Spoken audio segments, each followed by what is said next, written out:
আসসালামু আলাইকুম বন্ধুরা, দেখতে পাচ্ছেন আপনাদের আজ নিয়ে এসেছি গ্রাম বাংলার এক ঐতিহ্যবাহী খেলা ভেলাবাইজ প্রতিযোগিতা দেখাতে, যেটি অনুষ্ঠিত হচ্ছে পাবনা জেলার আটঘরিয়া উপজেলার সাবডাঙ্গা গ্রামে।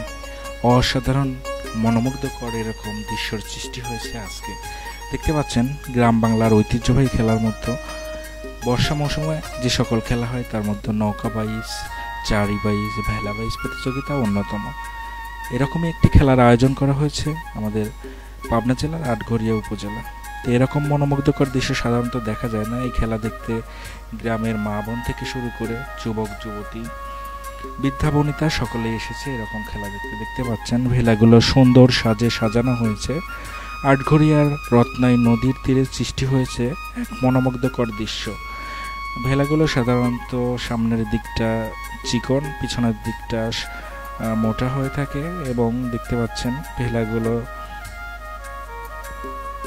লাল রঙের কাপড়ে এবং রিশানে আবৃত করা।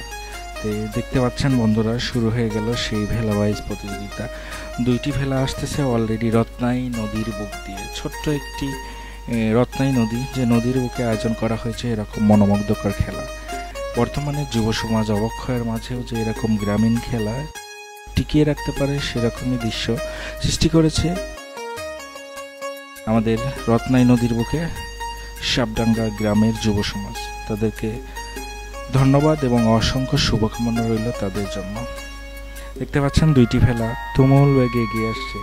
এই ভেলাগুলোর বৈশিষ্ট্য, এক একটি ভেলায় সাধারণত 3 থেকে 4 জন বাইজাল থাকে এবং তারা এই নদীর বুকে টেনে টেনে নিয়ে আসে এবং দেখতে পাচ্ছেন একটু পরেই হয়তো দেখা যাবে যে লাল রিশান, সেই রিশান যে স্পর্শ করতে পারবে সেই হবে আজকে প্রতিযোগিতার উইন। দেখতে পাচ্ছেন দুইটি ভেলা এই সামনের দিকে এগিয়ে আসতেছে। দেখা যাক, একটি অলরেডি পিছ পড়ে গেছে আর জনগণ দর্শনার্থী সবাই তাদেরকে বাহবা দিচ্ছে। এরকম ভেলাবাইজ প্রতিযোগিতা সাধারণত দেখাই যায় না। দেখতে পাচ্ছেন তুমুল বেগে এগিয়ে আসছে এই ভেলাটি। দেখা যাক শেষ পর্যন্ত কি উইন হয়। দেখা যাচ্ছে বন্ধুরা অনেকেই এই খেলা মনোমুগ্ধকর ভাবে উপভোগ করছে। দেখতে পাচ্ছেন আমরাও ছিলাম সেখানে।